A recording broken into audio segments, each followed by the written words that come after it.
Hello student, अगर आप professor Rajendra Singh रज्जू भैया प्रयागराज विश्वविद्यालय से बीकॉम कर रहे हैं और बीकॉम फर्स्ट ईयर के सेकंड सेमेस्टर में हैं, तो ये वीडियो आपके लिए बहुत ही महत्वपूर्ण है।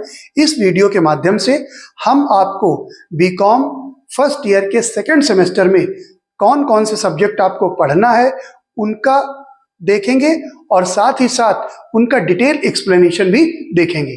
तो आइए आपको दिखाते हैं कि कौन कौन से पेपर आपको पढ़ने हैं।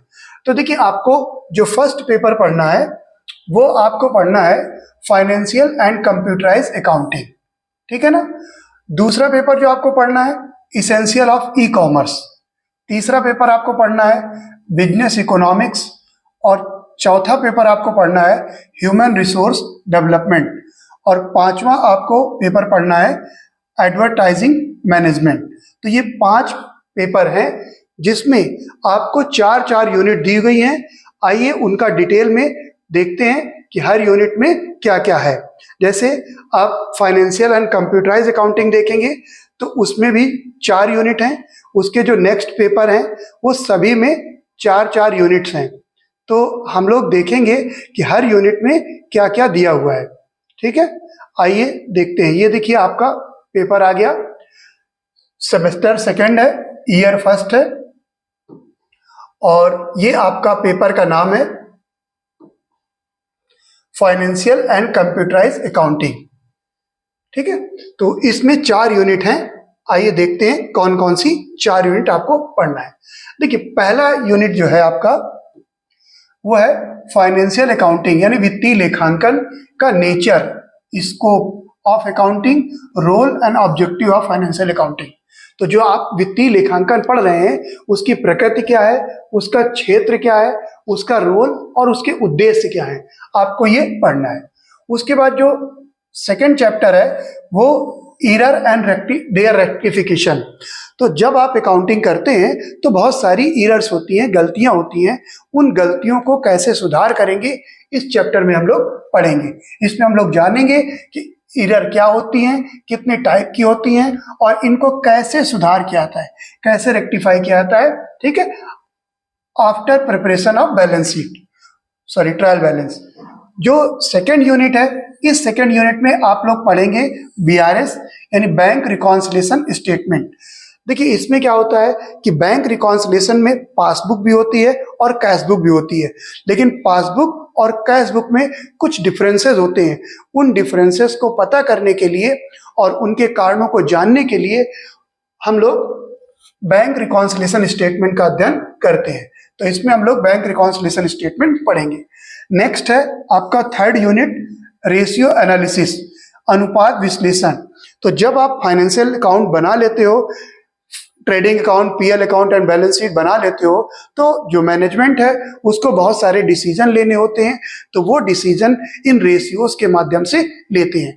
तो जनरली हम लोग 3 तरह के रेशियो पढ़ते हैं। पहला प्रॉफिटेबिलिटी रेशियो यानी लाभदायकता का अनुपात, दूसरा एक्टिविटी या टर्नओवर का रेशियो और यानी क्रियाशीलता का अनुपात, और थर्ड वन है फाइनेंशियल रेशियोज यानी वित्तीय अनुपात। तो ये 3 तरह के अनुपात हम लोग रेशियो एनालिसिस में पढ़ेंगे। साथ में इसकी थ्योरी भी पढ़ेंगे, इसका स्कोप, डिफिनीशन, इसके उद्देश्य क्या है, इसके प्रॉफिट क्या है और लॉस क्या है, ये सब हम लोग पढ़ेंगे। नेक्स्ट जो आपका चैप्टर है cash flow end fund flow statement. अब कैश फ्लो में क्या होता है कि देखिए, कैश फ्लो में एक बिजनेस फाइनेंशियल इंस्टीट्यूशन जो रहता है उसमें आपको देखना है कि एक ईयर में कैश का इनफ्लो और आउटफ्लो किन किन सोर्सेस से होता है, उसका हम लोग अध्ययन यहाँ करेंगे। इसी तरह फंड फ्लो स्टेटमेंट के बारे में हम लोग पढ़ेंगे। फंड विथ वर्किंग कैपिटल, तो किन तरीके से वर्किंग कैपिटल बढ़ता है और घटता है, उसका अध्ययन हम इस चैप्टर में करेंगे। उसके बाद इंट्रोडक्शन टू कंप्यूटराइज अकाउंटिंग, ये आपकी चौथी यूनिट है कि जब आप अकाउंटिंग करते हो तो कंप्यूटर का उसमें क्या यूज है, ठीक है। उसमें अकाउंटिंग इंफॉर्मेशन सिस्टम AIS पढ़ेंगे। साथ ही एक पॉपुलर सॉफ्टवेयर के बारे में पढ़ेंगे जिसके द्वारा अकाउंटिंग की जाती है। तो ये आपका पूरा फाइनेंशियल एंड कंप्यूटराइज अकाउंटिंग का सिलेबस रहा। अब आप देखेंगे जो आपका नेक्स्ट सब्जेक्ट है वो है इसेंशियल ऑफ ई कॉमर्स। तो ई कॉमर्स का के क्या तत्व हैं इसके बारे में आप इस चैप्टर में, इस बुक में पढ़ेंगे। ठीक है, इसमें भी देखिए 4 यूनिट हैं। वो 4 यूनिट कौन कौन सी हैं, तो आइए देखते हैं। देखिए फर्स्ट यूनिट में आपको पढ़ना है, फर्स्ट यूनिट में आपको पढ़ना है इंटरनेट एंड कॉमर्स। तो आपको इंटरनेट पढ़ना है और कॉमर्स पढ़ना है। ठीक है, इसके बाद दूसरा में है एप्लीकेशन इन B2C यानी बिजनेस टू कंज्यूमर। ठीक है, और नेक्स्ट यूनिट आपकी जो थर्ड यूनिट है इसमें हम लोग पढ़ेंगे एप्लीकेशन ऑफ B2B यानी बिजनेस टू बिजनेस, यानी आप एक व्यापारी हैं और दूसरे व्यापार से ट्रांजैक्शन कर रहे हैं, लेन देन कर रहे हैं, तो उसके बारे में हम लोग डिटेल में एक्सप्लेनेशन के साथ पढ़ेंगे। फोर्थ जो यूनिट है एप्लीकेशन इन गवर्नेंस आपको पढ़ना है। तो इस तरह 4 यूनिट आपके इस पेपर में है इसेंशियल ऑफ ई कॉमर्स। ठीक है, अब अगर आप नेक्स्ट बुक के बारे में जाने, नेक्स्ट सब्जेक्ट आपका है, तो देखिए नेक्स्ट सब्जेक्ट आपका बिजनेस इकोनॉमिक्स है। इस बिजनेस इकोनॉमिक्स में भी 4 यूनिट हैं। इन 4 यूनिट में आपको क्या क्या पढ़ना है ये आपके पूरे टॉपिक है। ठीक है, तो यूनिट फर्स्ट में देखिए, यूनिट फर्स्ट में हम लोग पढ़ेंगे फेमस इकोनॉमिस्ट ऑफ इंडिया।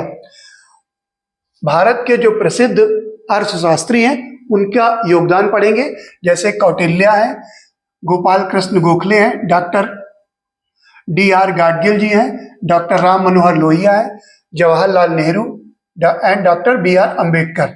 ठीक है, साथ में हम लोग ये पढ़ेंगे कि इंट्रोडक्शन यानी इकोनॉमिक्स क्या होता है, इसके क्या नेचर होते हैं। ठीक है, business and scope of business economics, तो बिजनेस इकोनॉमिक्स का क्या नेचर है, उसका स्कोप क्या है। हम पढ़ेंगे कि demand, law of demand, law of demand क्या होता है, कितने तरह का होता है, इलास्टिसिटी ऑफ डिमांड क्या होती है, कितने तरह की होती है।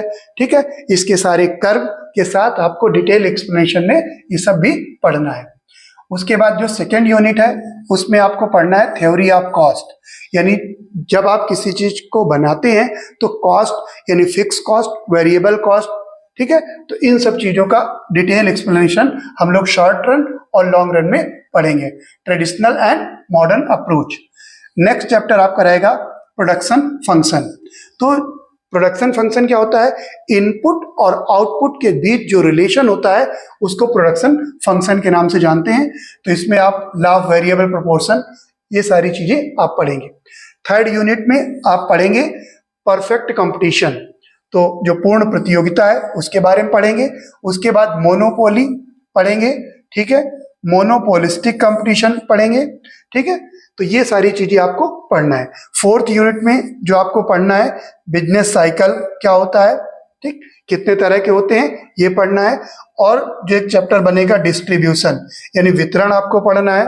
वितरण के बाद आपको पढ़ना है रेंट, आपको पढ़ना है मजदूरी यानी वेजेस, और आपको पढ़ना है प्रॉफिट।